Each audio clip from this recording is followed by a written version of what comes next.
এই যে নুরো পাগলা, এ বেঁচে থাকা অবস্থায় নিজেকে ইমাম মাহাদি বলে দাবি করেছে, নিজেকে রসুল দাবি করেছে, কালেমা পরিবর্তন করেছে, ঈমান আকীদা পরিবর্তন করেছে। এমনকি এই কবরের ওপরে কাবা ঘরের মতো প্রতিকৃতি করে কাবা ঘর নির্মাণ করেছে, যেটা ইসলামের চূড়ান্ত সীমা লঙ্ঘন। শিরক বিদআতের বিরুদ্ধে আমরা কাজ করব, ভণ্ডদের আস্তানা ঘুরে দেব, তাদের বিরুদ্ধে কথা বলবো। তবে মৃত মানুষের লাশ তুলে লাশকে আগুন দিয়ে পুড়ে দেওয়া ইসলাম সমর্থন করে না, এটাও ইসলামের চূড়ান্ত সীমা লঙ্ঘন। আপনারা অতি আবেগী হয়ে লাশকে পুড়াইয়া দেবেন, এর নাম ইসলাম নয়, এর নাম হলো চূড়ান্ত সীমা লঙ্ঘন। বেঁচে থাকতে তার বিরোধিতা করতে পারেননি, তাকে ইচ্ছা মতো হাদিয়া দিতে পারেননি, মরে গেলে লাশ পুড়ে দিচ্ছেন, এগুলো হলো কাপুরুষের কাজ। হক্কানি পীর যারা, তাদের মাজারকে আমরা সম্মান করি, কিন্তু গাঞ্জার আসর বসাইয়া কবরের ওপরে কাবা ঘর বানাইয়া ভণ্ডদের আখড়া বানাবেন, এটা কখনো মাজার হতে পারে না, এটা শয়তানের আস্তানা।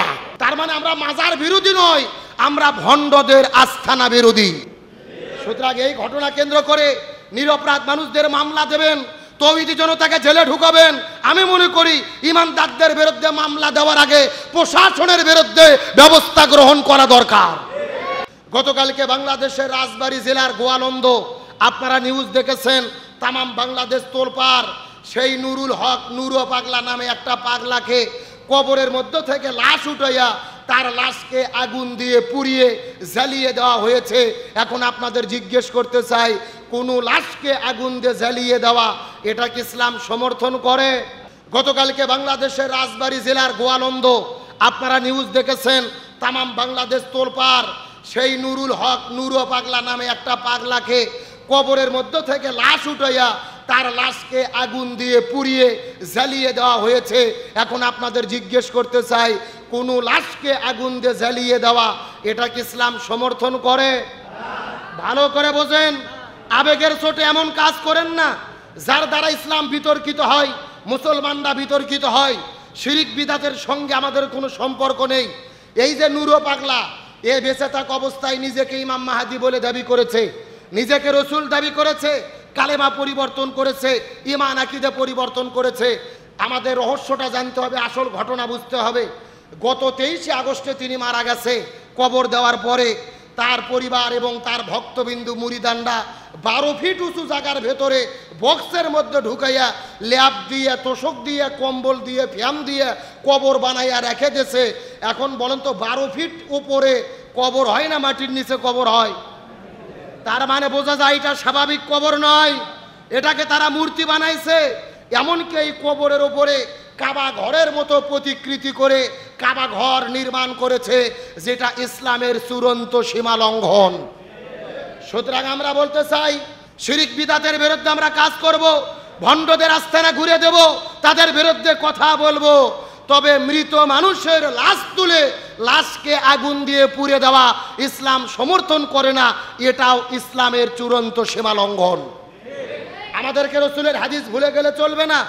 আমার নবীজি একদিন রাস্তার পাশে বসে আছেন, হঠাৎ করে একটা লাশ রাস্তা দিয়ে যাচ্ছে, নবী সম্মানে দাঁড়িয়ে গেলেন। একজন সাহাবী বলতেছে, ইয়া রাসূলুল্লাহ, আপনি দাঁড়ালেন কেন? এটা তো ইহুদির লাশ, ইহুদির লাশ দেখে আপনি দাঁড়ালেন, মানে কারণটা কি? রসুল বলতেছে, ও ইহুদি হোক আর খ্রিস্টান হোক, বৌদ্ধ হোক আর নাসারা হোক, সে তো মানুষ, মরে গেছে, ও তো এখন লাশ। সুতরাং লাশকে আমি সম্মান করব, মরে যাওয়ার পরে তার আর জীবন দেখে কোনো লাভ নাই, লাশকে সম্মান করতে হবে, এটাই হলো ইসলামের বিধান। সুতরাং আমার নবী ইহুদির লাশকে সম্মান করেছে, আপনারা অতি আবেগী হয়ে লাশকে পুড়াইয়া দেবেন, এর নাম ইসলাম নয়, এর নাম হলো চূড়ান্ত সীমা লঙ্ঘন। বেঁচে থাকতে তার বিরোধিতা করতে পারেননি, তাকে ইচ্ছা মতো হাদিয়া দিতে পারেননি, মরে গেলে লাশ পুড়ে দিচ্ছেন, এগুলো হলো কাপুরুষের কাজ। তবে আমি মনে করি এর পেছনে সবচাইতে বড় ব্যর্থতা হলো প্রশাসনের। গত মাসের 23 তারিখে মারা গেছে, কাবা ঘর নির্মাণ করেছে কবরের ওপরে, এলাকার জনগণ ডিসির কাছে গেছে, এসপির কাছে গেছে, পুলিশের কাছে গেছে, এটাকে বন্ধ করেন। পুলিশ যদি এটা বন্ধ করে দিত, এইরকম দুর্ঘটনা তৌহিদি জনতা ঘটাতো না। এর দায়িত্ব প্রশাসনকে নিতে হবে। তৌহিদি জনতার আবেগ নিয়ে আপনারা কেন খেলা করলেন? আগেই কেন আপনারা ফাইসালা করেননি? আর বাংলাদেশের যারা মিডিয়া আছে, এরা হলো মিডিয়া সন্ত্রাসী, টেলিভিশনে প্রচার করতেছে যে তৌহিদি জনতা মাজার ভেঙে দিয়েছে। পরিষ্কার করে বলি, আজগবি খবর প্রচার করবেন না। বাংলাদেশের মানুষ মাজার ভেঙে দেয় না, মাজারকে সম্মান করে। হক্কানি পীর যারা, তাদের মাজারকে আমরা সম্মান করি। কিন্তু গাঞ্জার আসর বসাইয়া, কবরের ওপরে কাবা ঘর বানাইয়া ভণ্ডদের আখড়া বানাবেন, এটা কখনো মাজার হতে পারে না, এটা শয়তানের আস্তানা। আর শয়তানের আস্তানা, শিরিক বিদআতের বিরুদ্ধে প্রতিরোধ গড়ে তোলা, এটা ঈমানের দাবি। কারণ আল্লাহর কোরআন বলে ইন্না শিরকা লা যুলমুন আযীম, শিরিক হলো মহা জুলুম। কোরআনের অন্য জায়গায় আল্লাহ বলেছে আল্লাহ সব গুনাহ মাফ করে, তবে শিরিকের গুনাহ মাফ করে না। সুতরাং সাংবাদিকদের বলি, হলুদ সাংবাদিকতা বাদ দেন। মুসলমানদের ট্যাগ লাগিয়ে বলবেন না মাজার ভেঙেছে না। আপনারা প্রচার করেন যে ভণ্ড নুরো পাগলার আস্তানা ভেঙে দিয়েছে। আচ্ছা, এই যে মস্তান করে মাজার আছে আল্লামা মাইসার বলকি, আপনারা কি কোনোদিন মাজার ভাঙতে গেছেন? তামাম বগুড়া জেলার মানুষেরা সেখানে যায়, কবর জিয়ারত করে। এমনও মানুষ আছে প্রকাশ্য সিজদা পর্যন্ত করে। এরকম লোক নাই? যদিও এটা শিরিক, তারপরেও তাদের মাজারের প্রতি ভক্তি আছে, বোঝা যায়। তার মানে আমরা মাজার বিরোধী নয়, আমরা ভণ্ডদের আস্তানা বিরোধী। সুতরাং এই ঘটনা কেন্দ্র করে নিরপরাধ মানুষদের মামলা দেবেন, তৌহিদি জনতাকে জেলে ঢুকাবেন। আমি মনে করি ইমানদারদের বিরুদ্ধে মামলা দেওয়ার আগে প্রশাসনের বিরুদ্ধে ব্যবস্থা গ্রহণ করা দরকার। রবিউল আউয়াল মাস যখন আসে, আমাদের ভেতরে মানুষ দুই ভাগে ভাগ হয়ে যায়। এক ভাগ বলে আমরা সিরাতুন নবী, আর এক ভাগ বলে আমরা মিলাদুন নবী। এরকম একটা ভাগ আমাদের মধ্যে আছে না নাই? গ্রুপ হলো দুইটা, এক গ্রুপ সিরাতের পক্ষে, আর এক গ্রুপ মিলাদের পক্ষে। আমি আজকে আপনাদের মধ্যে পরিষ্কার করতে চাই আমরা কোন পক্ষে যাব। মিলাদ কি, সিরাত কি, এটা জানার দরকার আছে না নাই? ভালো করে বোঝেন, বিভ্রান্ত হওয়ার কোনো সুযোগ নেই। মিলাদ অর্থ হলেন জন্ম বৃত্তান্ত। রসুলের জন্মের যত ঘটনা তাকে বলা হয় মিলাদুন নবী। আর সিরাতুন নবী মানে হলেন রসুলের জীবনের কর্ম বৃত্তান্ত। রসুল সারা জীবনে যা যা করেছে, আমাদের জন্য যা রেখে গেছে, এটা হলো সিরাত। তার মানে বোঝা গেল মিলাদও যার, সিরাতও তার। দলাদলি করার কোনো সুযোগ নাই। মিলাদ হলো মোহাব্বত, আর সিরাত হলো শরীয়ত। আমরা মিলাদকে মোহাব্বত করি, আর সিরাতকে মেনে চলা আমাদের জীবনে আবশ্যকীয়, আমাদের দায়িত্ব বলে আমরা মনে করি। এখানে ভেজাল করার কোনো সুযোগ নেই। আপনি যদি বলেন আমি মিলাদ মানি না, তাহলে তো আপনি রসুলের জন্মই মানেন না। যেখানে জন্ম নাই সেখানে সিরাত আসে কেমনে? আবার যদি বলেন আমি শুধু মিলাদ মানি, সিরাত মানি না, তা আপনি জন্ম নিয়ে পড়ে থাকলেন, রসুলের জীবন মানলেন না, 4 আনা পয়সার কোনো লাভ। এই জন্য বিভ্রান্ত হওয়ার সুযোগ নেই। আমরা মিলাদও মানি, সিরাতও মানি।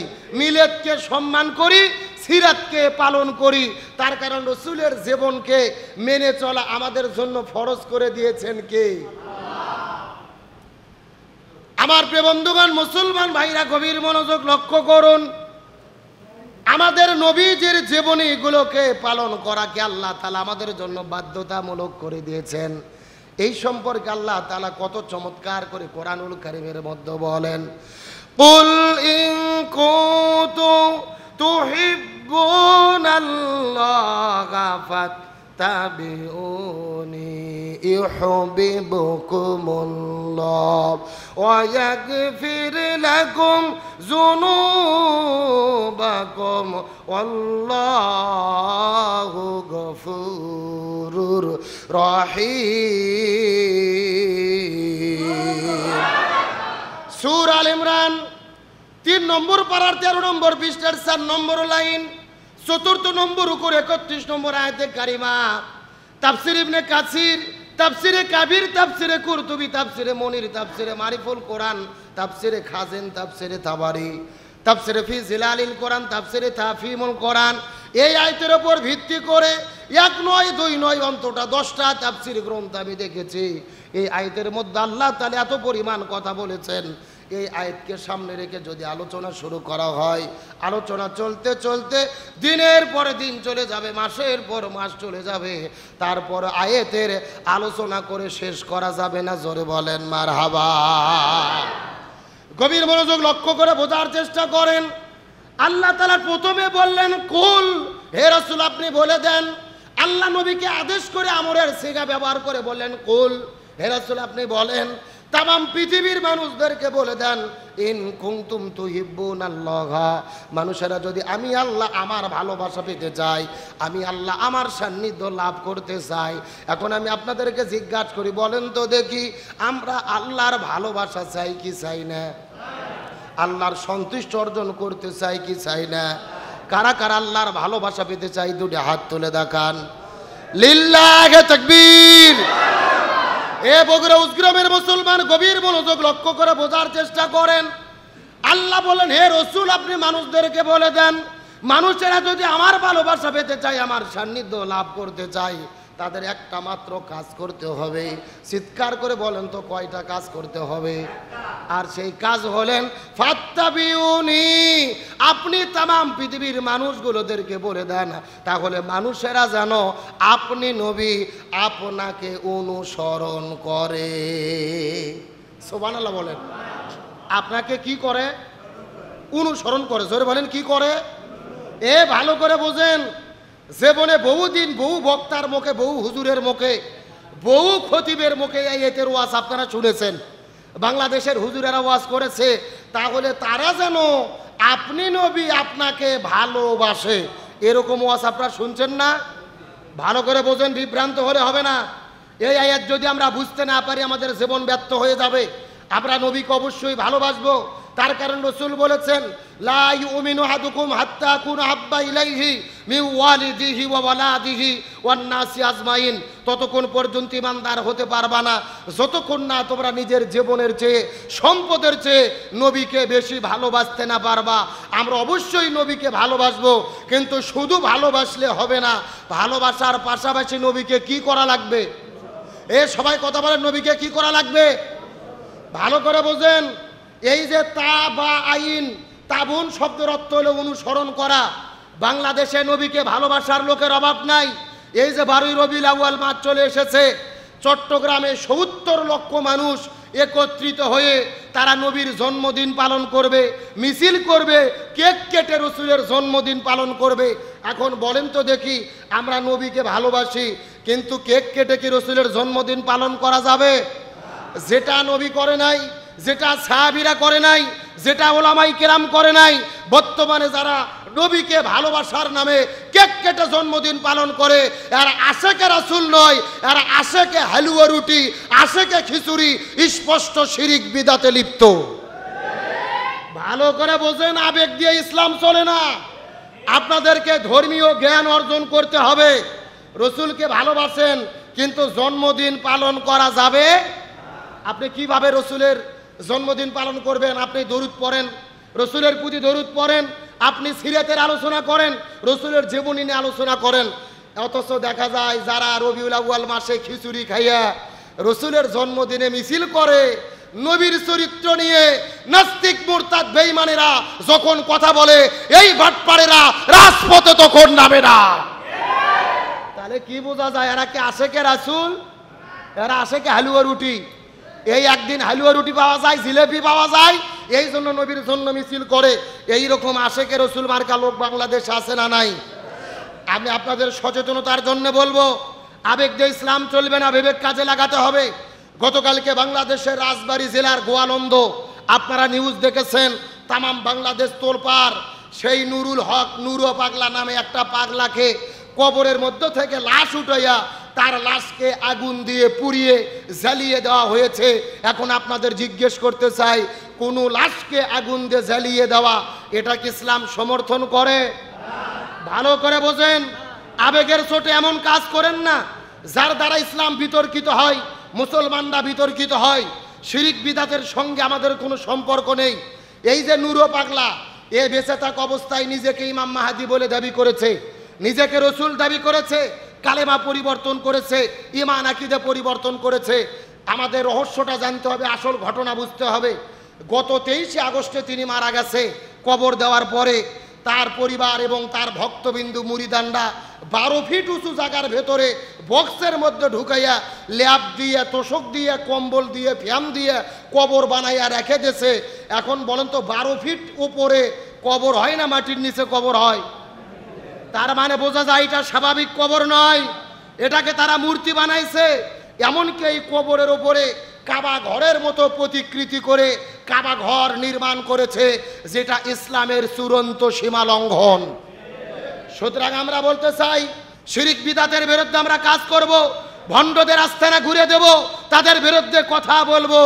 তবে মৃত মানুষের লাশ তুলে লাশকে আগুন দিয়ে পুড়ে দেওয়া ইসলাম সমর্থন করে না, এটাও ইসলামের চূড়ান্ত সীমা লঙ্ঘন। আমাদেরকে রসুলের হাদিস ভুলে গেলে চলবে না।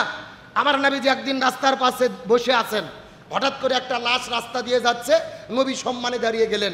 একজন সাহাবী বলতেছে, ইয়া রাসূলুল্লাহ, আপনি দাঁড়ালেন কেন? এটা তো ইহুদির লাশ, ইহুদির লাশ দেখে আপনি দাঁড়ালেন, মানে কারণটা কি? রসুল বলতেছে, ও ইহুদি হোক আর খ্রিস্টান হোক, বৌদ্ধ হোক আর নাসারা হোক, সে তো মানুষ, মরে গেছে, ও তো এখন লাশ, সুতরাং লাশকে আমি সম্মান করব। মরে যাওয়ার পরে তার আর জীবন দেখে কোনো লাভ নাই, লাশকে সম্মান করতে হবে, এটাই হলো ইসলামের বিধান। সুতরাং আমার নবী ইহুদির লাশকে সম্মান করেছে, আপনারা অতি আবেগী হয়ে লাশকে পুড়াইয়া দেবেন, এর নাম ইসলাম নয়, এর নাম হলো চূড়ান্ত সীমা লঙ্ঘন। বেঁচে থাকতে তার বিরোধিতা করতে পারেননি, তাকে ইচ্ছা মতো হাদিয়া দিতে পারেননি, মরে গেলে লাশ পুড়ে দিচ্ছেন, এগুলো হলো কাপুরুষের কাজ। তবে আমি মনে করি এর পেছনে সবচাইতে বড় ব্যর্থতা হলো প্রশাসনের। গত মাসের 23 তারিখে মারা গেছে, কাবা ঘর নির্মাণ করেছে কবরের ওপরে, এলাকার জনগণ ডিসির কাছে গেছে, এসপির কাছে গেছে, পুলিশের কাছে গেছে, এটাকে বন্ধ করেন। পুলিশ যদি এটা বন্ধ করে দিত, এইরকম দুর্ঘটনা তৌহিদি জনতা ঘটাতো না। এর দায়িত্ব প্রশাসনকে নিতে হবে। তৌহিদি জনতার আবেগ নিয়ে আপনারা কেন খেলা করলেন? আগেই কেন আপনারা ফাইসালা করেননি? আর বাংলাদেশের যারা মিডিয়া আছে, এরা হলো মিডিয়া সন্ত্রাসী, টেলিভিশনে প্রচার করতেছে যে তৌহিদি জনতা মাজার ভেঙে দিয়েছে। পরিষ্কার করে বলি, আজগবি খবর প্রচার করবেন না। বাংলাদেশের মানুষ মাজার ভেঙে দেয় না, মাজারকে সম্মান করে। হক্কানি পীর যারা, তাদের মাজারকে আমরা সম্মান করি। কিন্তু গাঞ্জার আসর বসাইয়া, কবরের ওপরে কাবা ঘর বানাইয়া ভণ্ডদের আখড়া বানাবেন, এটা কখনো মাজার হতে পারে না, এটা শয়তানের আস্তানা। আর শয়তানের আস্তানা শিরিক বিদাতের বিরুদ্ধে প্রতিরোধ গড়ে তোলা, এটা ঈমানের দাবি। কারণ আল্লাহর কোরআন বলে, ইন্না শিরকা লা যুলমুন আযীম, শিরিক হলো মহা জুলুম। কোরআনের অন্য জায়গায় আল্লাহ বলেছে, আল্লাহ সব গুনাহ মাফ করে, তবে শিরিকের গুনাহ মাফ করে না। সুতরাং সাংবাদিকদের বলি, হলুদ সাংবাদিকতা বাদ দেন। মুসলমানদের ট্যাগ লাগিয়ে বলবেন না মাজার ভেঙেছে না। আপনারা প্রচার করেন যে ভণ্ড নুরো পাগলার আস্তানা ভেঙে দিয়েছে। আচ্ছা, এই যে মস্তান করে মাজার আছে আল্লামা মাইসার বলকি, আপনারা কি কোনোদিন মাজার ভাঙতে গেছেন? তামাম বগুড়া জেলার মানুষেরা সেখানে যায়, কবর জিয়ারত করে। এমনও মানুষ আছে প্রকাশ্য সিজদা পর্যন্ত করে, এরকম লোক নাই? যদিও এটা শিরিক, তারপরেও তাদের মাজারের প্রতি ভক্তি আছে, বোঝা যায়। তার মানে আমরা মাজার বিরোধী নয়, আমরা ভণ্ডদের আস্তানা বিরোধী। সুতরাং এই ঘটনা কেন্দ্র করে নিরপরাধ মানুষদের মামলা দেবেন, তৌহিদি জনতাকে জেলে ঢুকাবেন।